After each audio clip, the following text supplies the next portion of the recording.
Hello, everyone, and welcome back to Brendan Moyer's Playwright Corner, where I read plays, poems, or whatever is currently striking my fancy at the moment. Today, on this penultimate episode of the season, we are going to be reading Strindberg's The Ghost Sonata, a play in 3 scenes written in 1907. The characters are the old man, Hummel, a company director, the student, Archenholz, the milkmaid, an apparition, the caretaker's wife, the caretaker, the lady in black, also referred to as the Dark Lady, the colonel, the mummy, the girl, the aristocrat, Baron Skanskorg, engaged to the lady in black, Johansson, the old man's servant, Bengtsson, the colonel's servant, the fiancée, a white-haired old woman once betrothed to the old man, the cook, a maid-servant, and beggars. Scene 1. Outside the house. The corner of the facade of a modern house showing the ground floor above and the street in front. The ground floor terminates on the right in the round room, above which on the first floor is a balcony with a flagstaff. The windows of the round room face the street in front of the house, and at the corner look onto the suggestion of a side street running towards the back. At the beginning of the scene, the blinds of the round room are down. When, later, they are raised, the white marble statue of a young woman can be seen, surrounded with palms and brightly lighted by rays of sunshine. To the left of the round room is the hyacinth room, its window filled with pots of hyacinths, blue, white, and pink. Further left at the back is an imposing double front door with laurels in tubs on either side of it. The doors are wide open, showing a staircase of white marble with a banister of mahogany and brass. To the left of the front door is another ground floor window with a window mirror. On the balcony rail in the corner above the round room are blue silk quilt and 2 white pillows. The windows to the left of this are hung with white sheets. In the foreground in front of the house is a green bench. To the right, a street drinking fountain. To the left, an advertisement column. It is a bright Sunday morning, and as the curtain rises, the bells of several churches, some near, some far away, are ringing. On the staircase, the lady in black stands motionless. The caretaker's wife sweeps the doorstep, then polishes the brass on the door and waters the laurels. In a wheelchair by the advertisement column sits the old man, reading the newspaper.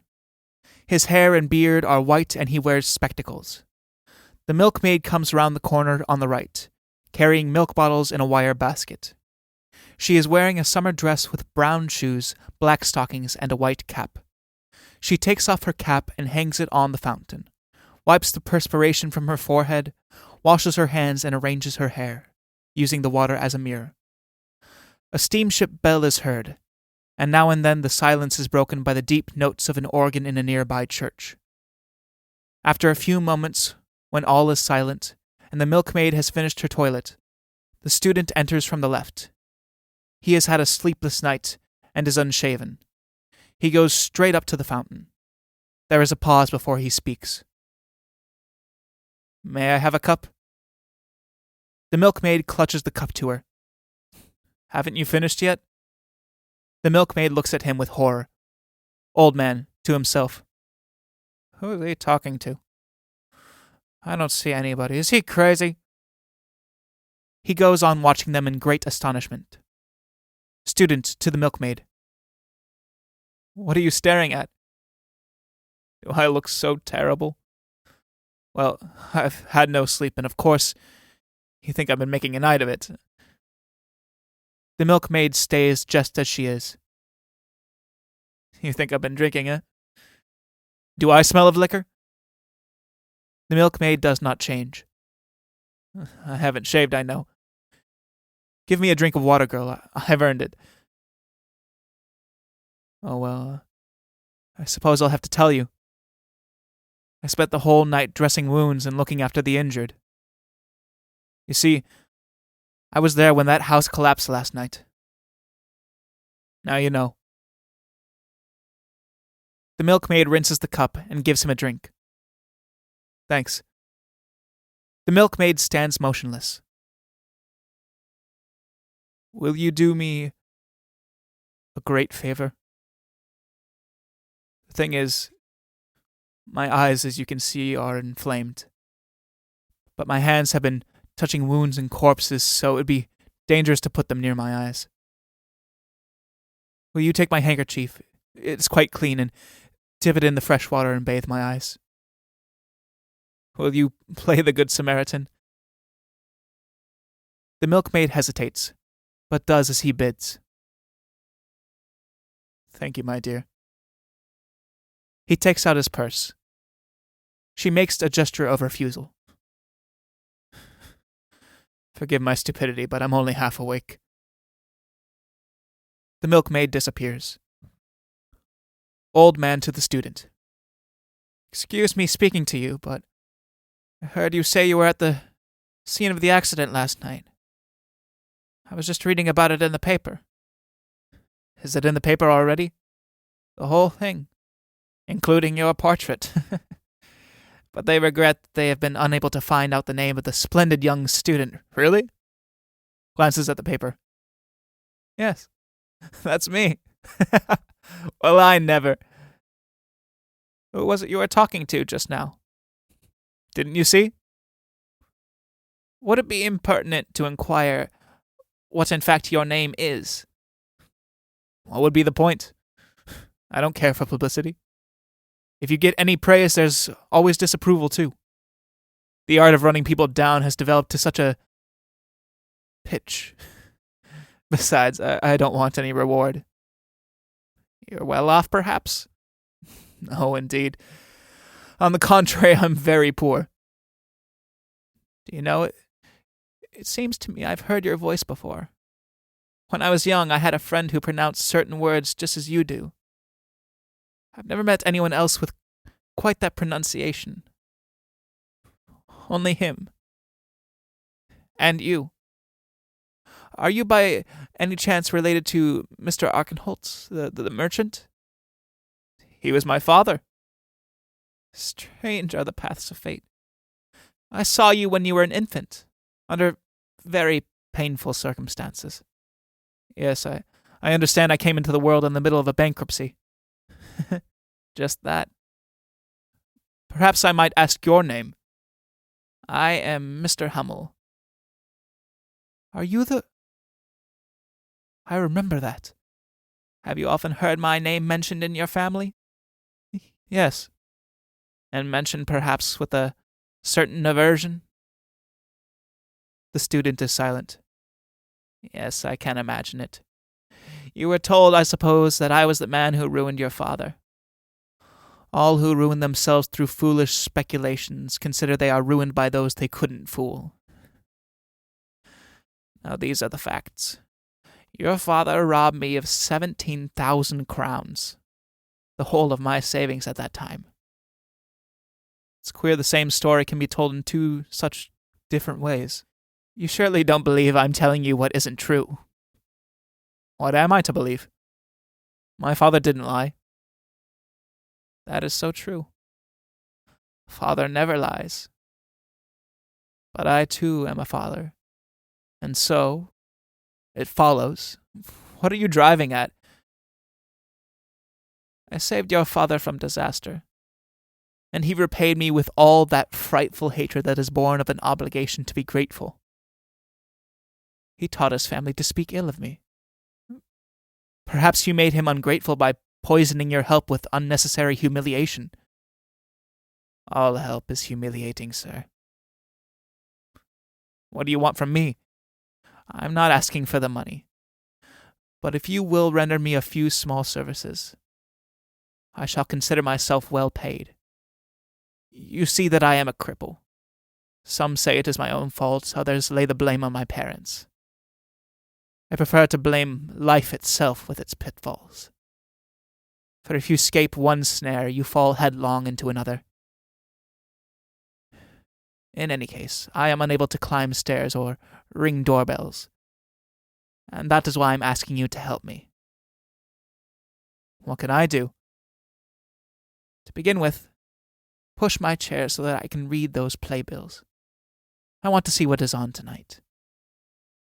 student pushing the chair. Haven't you got an attendant? Yes, but he has gone on an errand. He'll be back soon. Are you a medical student? No, I'm studying languages. But I don't know at all what I'm going to do. Ah. Are you good at mathematics? Yes, fairly. Good. Perhaps you would like a job. Yes, why not? Splendid. He studies the playbills. They are doing the Valkyrie for the matinee. That means the colonel will be there with his daughter. And as he always sits at the end of the 6th row, I'll put you next to him.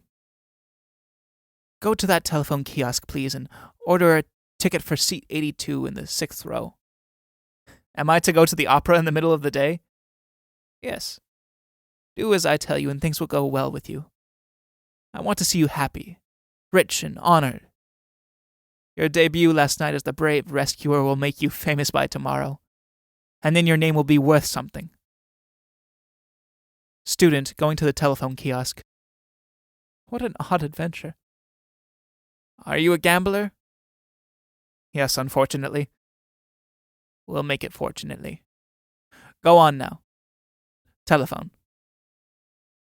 The student goes. The old man reads his paper. The lady in black comes out to the pavement and talks to the caretaker's wife. The old man listens, but the audience hears nothing. The student returns. Did you fix it up? It's done. You see that house? Yes, I've been looking at it a lot. I passed it yesterday when the sun was shining on the window panes, and I imagined all the beauty and elegance there must be inside. I said to my companion, think of living up there in that top flat with such a beautiful young wife, 2 pretty little children, and an income of 20,000 crowns a year. So that's what you said. That's what you said. Well, I too am very fond of this house. Do you speculate in houses? Yes, but not in the way you mean. Do you know the people who live there? Every one of them. At my age, one knows everybody, and their parents and grandparents too. And one's always related to them in some way or other. I am just 80, but no one knows me. Not really. I take an interest in human destiny. The blinds of the round room are drawn up. The colonel is seen, wearing mufti. He looks at the thermometer outside one of the windows, then turns back into the room and stands in front of the marble statue. Look, that's the colonel, whom you will sit next to this afternoon. Is he? The colonel? I don't understand any of this, but it's like a fairy story. My whole life's like a book of fairy stories, sir. And although the stories are different, they are held together by one thread, and the main theme constantly recurs. Who is that a marble statue of? That, naturally, is his wife. Was she such a wonderful person? Yes. Tell me. We can't judge people, young man. If I were to tell you that she left him, that he beat her, that she returned to him and married him a second time, and that now she's sitting inside like a mummy worshipping her own statue, then you would think me crazy. I don't understand. I didn't think you would. Well, then we have the window with the hyacinths. His daughter lives there. She has gone out for a ride, but she will be home soon. And who is the dark lady talking to the caretaker? Well, that's a bit complicated. But it is connected with the dead man, up there where you see the white sheets. Why, who was he? A human being like you or me. But the most conspicuous thing about him was his vanity. If you were a Sunday child, you would see him presently come out of that door and look at the consulate flag flying at half-mast. He was, you understand, a consul, and he reveled in cornets and lions and plumed hats and colored ribbons. Sunday child, you say? I'm told I was born on a Sunday. No, were you really? I might have known it. I saw it from the color in your eyes. And you can see what others can't. Have you noticed that? I don't know what others do see. But at times... Oh, but one doesn't talk of such things. I was almost sure of it. But you can talk to me, because I understand such things. Well, yesterday, for instance, I was drawn to that obscure little street where later the house collapsed. I went there and stopped in front of that building which I had never seen before. Then I noticed a crack in the wall. I heard the floorboards snapping. I dashed over and picked up a child that was passing under the wall. The next moment the house collapsed. I was saved. But in my arms, which I thought I held, a child was nothing at all. Yes, just as I thought. Tell me something. Why were you gesticulating that way just now by the fountain? And why were you talking to yourself? Didn't you see the milkmaid I was talking to? Milkmaid? Surely. The girl who handed me the cup. Really? So that's what's going on. Oh, well, I haven't second sight, but there are things I can do. The fiancé is now seen to sit down by the window which has the window mirror. Look at that old woman in the window. Do you see her? Well, she was my fiancée once, 60 years ago. I was 20. Don't be alarmed. She doesn't recognize me. We see one another every day, and it makes no impression on me. Although once we vowed to love one another eternally. Eternally. How foolish you were in those days. Forgive us, young man. We didn't know any better. But can you see that old woman was once young and beautiful? It doesn't show. And yet there's some charm in her looks. I can't see her eyes. The caretaker's wife comes out with a basket of chopped fir branches.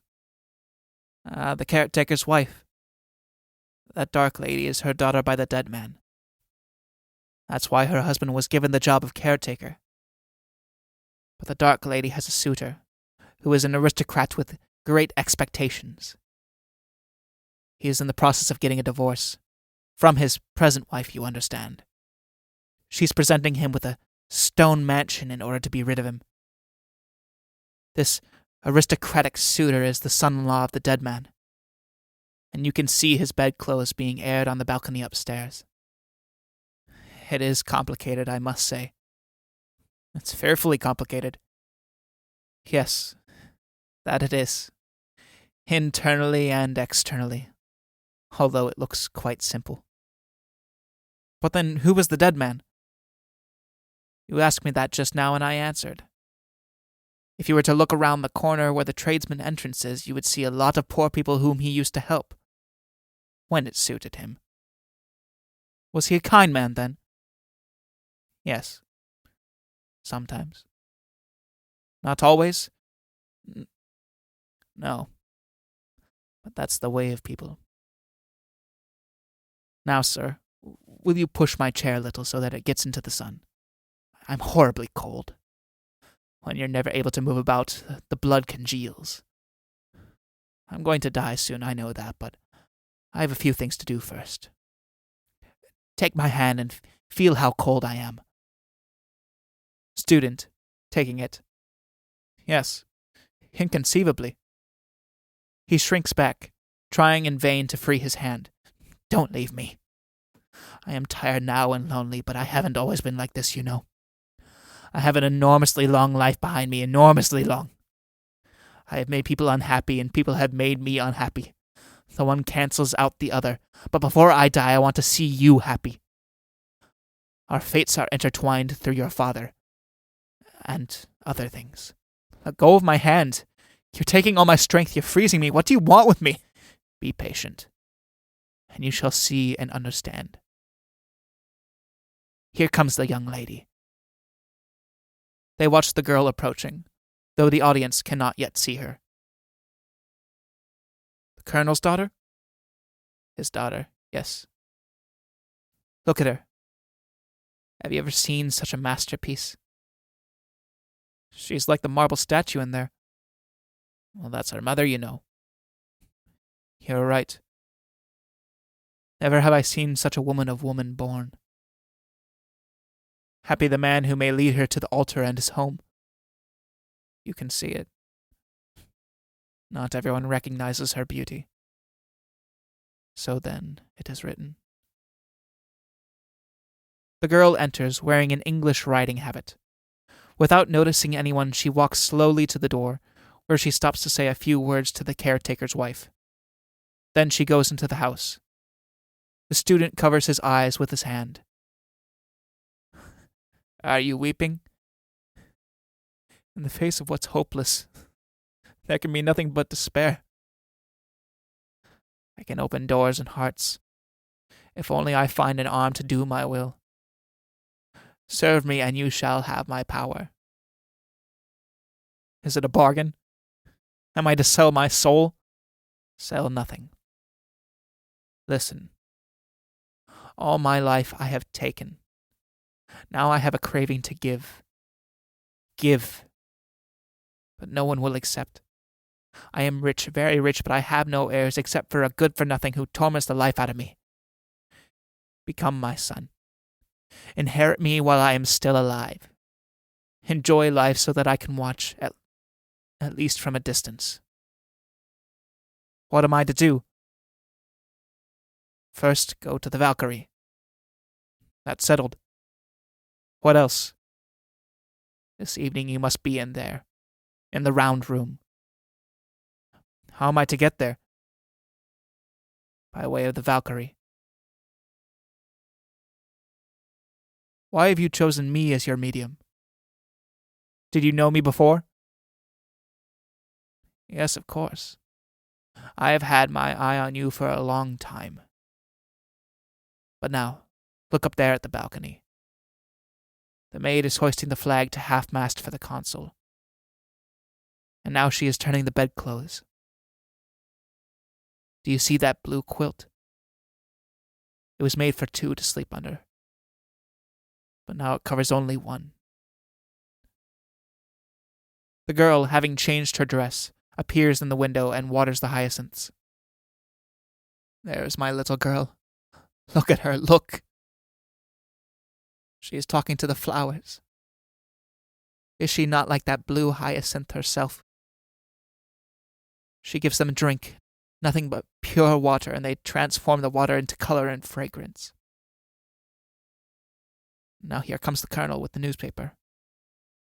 He's showing her the bit about the house that collapsed. Now he's pointing to your portrait. She's not indifferent.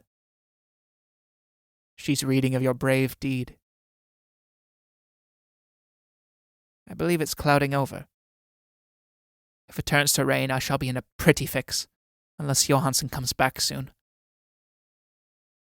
It grows cloudy and dark. The fiancée at the window mirror closes her window. Now my fiancée is closing the window. 79 years old.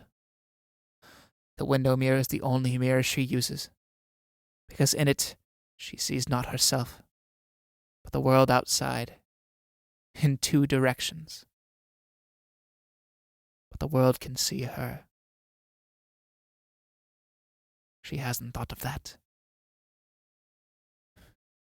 Anyhow, she's a handsome old woman. Now the dead man, wrapped in a winding sheet, comes out of the door. Good God, what do I see? What do you see? Don't you see? There, in the doorway, the dead man. I see nothing, but I expected this. Tell me. He's coming out into the street. Now he is turning his head and looking up at the flag. What did I tell you? You may be sure he'll count the wreaths and read the visiting cards. Woe to him who is missing. Now he's turning the corner. He's gone to count the poor at the back door.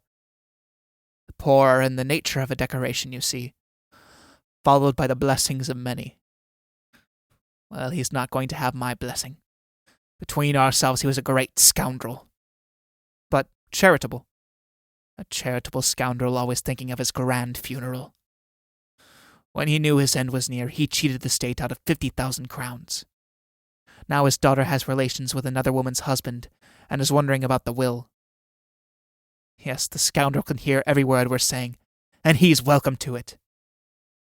Ah, here comes Johansson. Johansson enters. Report.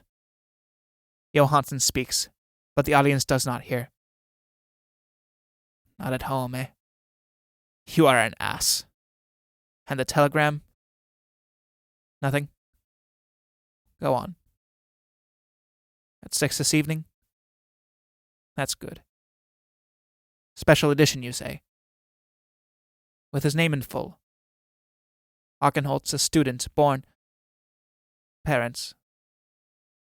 That's splendid. I think it's beginning to rain. What did he say about it? So. He wouldn't? Well, he must.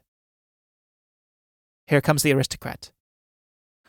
Push me round the corner, Johansson, so I can hear what the poor are saying. And Archenholtz. You wait for me here. Understand? To Johansson. Hurry up now, hurry up. Johansson wheels the chair round the corner. The student remains watching the girl, who is now loosening the earth round the hyacinths. The aristocrat wearing mourning comes in and speaks to the dark lady, who has been walking to and fro on the pavement. Aristocrat. But what can we do about it? We shall have to wait. Lady. I can't wait. You can't? Well, then go into the country. I don't want to do that. Come over here, or they will hear what we are saying. They move towards the advertisement column and continue their conversation inaudibly. Johansson returns. Johansson to the student. My master asks that you not forget that other thing, sir. Student, hesitating. Look here. First of all, tell me, who is your master? Well, he's so many things. And he has been everything. Is he a wise man? Depends what that is. He says all his life he's been looking for a Sunday child, but that may not be true. What does he want? He's grasping, isn't he? It's power he wants. The whole day long he rides round in his chariot like the god Thor himself. He looks at houses, pulls them down, opens up new streets, builds squares. But he breaks into houses too, sneaks through windows, plays havoc with human destinies, kills his enemies, and never forgives. Can you imagine it, sir? This miserable cripple was once a Don Juan, although he always lost his woman. How do you account for that? You see, he's so cunning he makes the woman leave him when he's tired of them. But what he's most like now is a horse thief in the human market. He steals human beings in all sorts of different ways. He literally stole me out of the hands of the law. Well, as a matter of fact, I'd made a slip. Yes, and only he knew about it. Instead of getting me put in gaol, he turned me into a slave. I slave for my food alone. And that's none of the best. Then what is it he means to do in that house? I'm not going to talk about that. It's too complicated. I think I'd better get away from it all. The girl drops a bracelet out of the window. Look. The young lady has dropped her bracelet out of the window. The student goes slowly over, picks up the bracelet, and returns it to the girl, who thanks him stiffly. The student goes back to Johansson. So you mean to get away? That's not so easy as you think once he's got you in his net. And he's afraid of nothing between heaven and earth. Yes, of one thing he is. Of one person, rather. Don't tell me. I think perhaps I know. How can you know? I'm guessing. Is it a little milkmaid he's afraid of? He turns his head the other way whenever he meets a milk cart. Besides, he talks in his sleep. It seems he was once in Hamburg. Can one trust this man? You can trust him to do anything. What's he doing now round that corner? Listening to the poor, sowing a little word, loosening one little stone at a time, till the house falls down, metaphorically speaking. Do you still mean to go away? I don't like to be ungrateful. He saved my father once, and now he only asks a small service in return. What is that? I am to go to the Valkyrie. That's beyond me. But he's always up to new tricks. Look at him now, talking to that policeman. He was always thick with the police.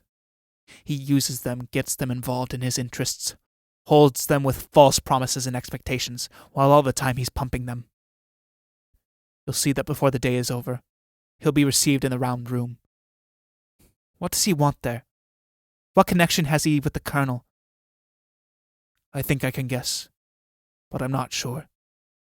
You'll see for yourself once you're in there. I shall never be in there. That depends on yourself. Go to the Valkyrie. Is that the way? Yes, if he said so. Look. Look at him in his war chariot, drawn in triumph by the beggars who get nothing for their pains but the hint of a treat at his funeral. The old man appears standing up in his wheelchair, drawn by one of the beggars and followed by the rest. Hail the noble youth who at the risk of his own life saved so many others in yesterday's accident. 3 cheers for Arkenholtz! The beggars bare their heads, but do not cheer. The girl at the window waves her handkerchief. The colonel gazes from the window of the round room. The old woman rises at her window. The maid on the balcony hoists the flag to the top. Clap your hands, citizens. True, it is Sunday, but the ass in the pits and the ear in the cornfield will absolve us. And although I am not a Sunday child, I have the gift of prophecy, and also that of healing. Once I brought a drowned person back to life. That was in Hamburg, on a Sunday morning just like this. The milkmaid enters, seen only by the student and the old man. She raises her arms like one who is drowning, and gazes fixedly at the old man. He sits down, then crumples up, stricken with horror. Johansson, take me away, quick! Arkenholtz, don't forget the Valkyrie. What is all this? Johansson, we shall see. We shall see.